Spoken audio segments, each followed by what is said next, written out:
Mark Rogers TV talking Ohio State football with Brandon Zimmerman from the Buckeye Battle Cry each and every Wednesday night, right around 7:30 Eastern time. So you can join us live.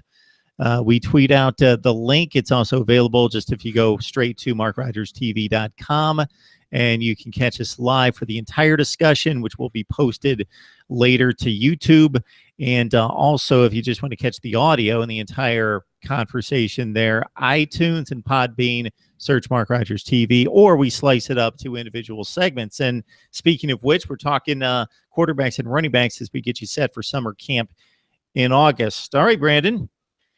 He's been beaten to death since some midseason issues and, of course, the Clemson shutout loss. And we're talking about JT Barrett as we break down the quarterback situation. So what more can we say about JT Barrett? I just want to see him back on the field, hopefully healthy, ready to go, and confident.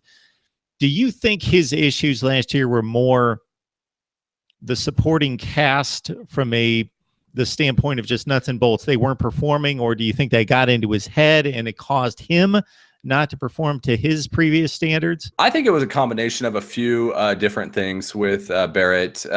As we've kind of talked about before, I think he never was truly mentally completely back from when he got hurt as a freshman against Michigan. He came back as a sophomore and wasn't the same JT Barrett then.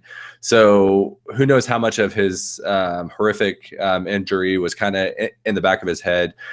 Plus, he was battling with Cardale Jones. He was suddenly not the number one quarterback after Cardale took the Buckeyes to a championship game.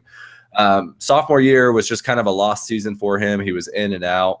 Fast forward to his junior year, we were all kind of expecting him to go back to the JT Barrett that we all remembered as a freshman. He was going into the season as the clear-cut starter. He was going to be the man. Kind of looked good early, but like you said, I think it was a combination of a few other things that kind of came into last year.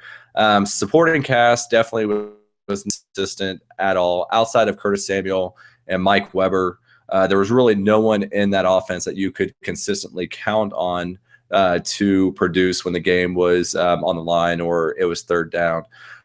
You had three new starters on the offensive line, and they were kind of iffy at times, and it all kind of culminated in that Penn State game when Penn State just unleashed the hounds and kind of had their way with the Buckeye offense.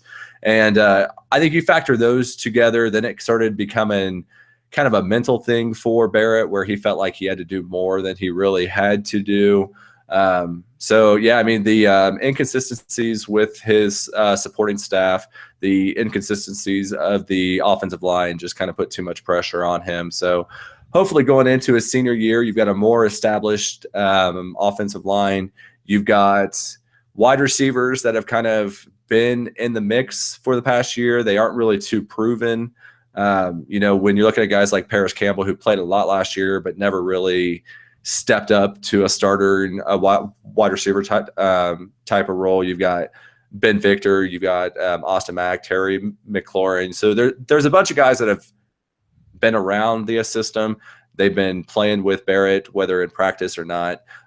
It's just a matter of if they can step up and do that in the game time and help out JT Barrett so he doesn't feel like he has to do too much like he did last year. Yeah, it's just such an odd timeline concerning JT Barrett's career to date that he's the third string or the second string and the third string and the second string before Braxton Miller got hurt, and then he's thrust into action, has the bad game against Virginia Tech, but other factors were in play there. The odd defense that Virginia Tech played, just gunning for Ohio State in the offensive line, lack of play in that game. Then he turns in what's a prolific season, arguably the most prolific season in the history of the school, and arguably the best quarterback season in college football in 2014. Then he has the horrific injury. Cardale Jones does what he does. They win the national championship. He loses the job. Speaking of Barrett, coming out the next season, Cardale doesn't play well despite winning 10 consecutive games. Barrett gets in there. Then he has the off field issue that pulls him out of a game right when he thought it appeared as though, okay, he needs this little stretch of time to get ready for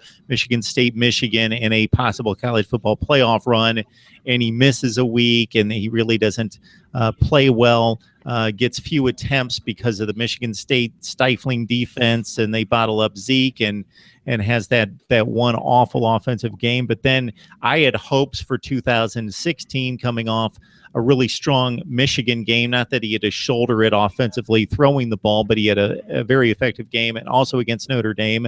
And then we see the issues that they had offensively last year, not just JT, but pretty much across the board. But with JT Barrett, it's funny because, like, even as a Buckeye fan, we kind of think of JT as having all these struggles and stuff. But when you think about it, you know, he's reigning Big Ten Offensive Player of the Year. He's had 8,400 plus yards of combined passing and rushing as a starter, over 100 touchdowns. So, I mean, like, the guy is produced. I think right now, as Ohio State fan base, we're kind of in a golden type of era where JT Barrett, if he would have done this in early 2000s, he would be considered one of the greatest quarterbacks ever.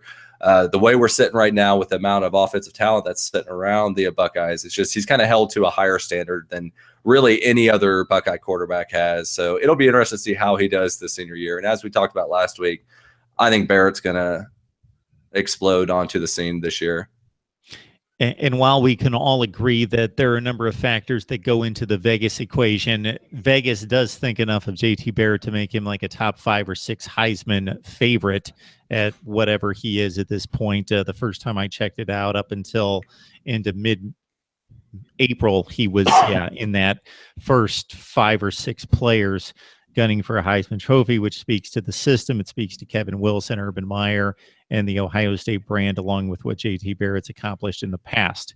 So hopefully not seeing extremely meaningful action against good teams, Joe Burrow, Dwayne Haskins, but setting us up for 2018 and beyond. And again, they may play meaningful minutes. It's happened in the past, and not so distant past, that it's worked out pretty well. So I know you really like Joe Burrow and feel confident with his abilities. Yeah, I'm actually a really big Burrow fan. I know, like, most of the talk coming out of spring camp was really about Haskins and how good he looked.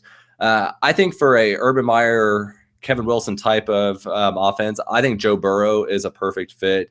He's got the size, he's got enough arm strength, and then he's also able to actually move around in the pocket too. 4-star kid out of Ohio State and Iowa State were the two kind of battling out for Burrow there. Is the number 9 dual threat quarterback coming out. So Burrow's in limited chances has shown that he is able to move the ball downfield.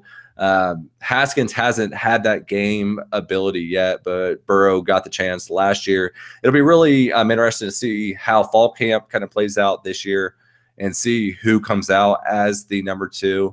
I really think Burrow will hold on to that number 2 spot, but like I've mentioned before, if JT Barrett goes down, who knows who will be the starter. Much like a few years ago when Barrett was the number 3 guy and Cardale Jones was the number 2 guy. Braxton Miller goes down. Barrett's actually the one that jumped up into the starting role. So it'll be interesting to see what happens. I have full confidence in Burrow in the little that I've seen of him. Spring game, he looked good too. Threw for 262 yards and 3 touchdowns. So yeah, I mean, Burrow's looked good so far in the limited chances that he's had. Would it be too much of a stereotype to say Dwayne Haskins is the more dynamic athlete, Burrow has the better grasp of the offense, is a more polished pocket passer? Well, you know, Haskins was more of a pro-style guy coming out of high school. He was a number 7 pro-style quarterback. Everything we've heard about Haskins is how strong his arm is. I don't think he grasped the offense as much as Burrow has, just because Burrow's been in the system longer. He's a coach's son. It just seems like when Joe Burrow has had his chance and has had a chance in the spring game, Joe Burrow just looks like he is out there, just going through the emotions and making it look good. I think Joe Burrow is a very good quarterback, and I'm anxious to see him as a starter next year. Urban Meyer's developed ties with Bishop Gorman out of Las Vegas for some exceptional football players, including one of the 2017 signees in Tate Martell. He's the fourth guy, probably going to redshirt this season, we would think. I'm a huge Tate fan. I don't think really there's any realistic way that Tate Martell sees the field this year, just because of JT Barrett's kind of that perfect combination where he can run the ball. Because if Tate Martell was going to play as a true freshman, it was going to be more of a, quarterback, a goal line situation where he's shown even in the spring game where he can make guys miss and kind of dance in. Barrett can already do that, so it kind of wouldn't make sense to burn the red shirt on him.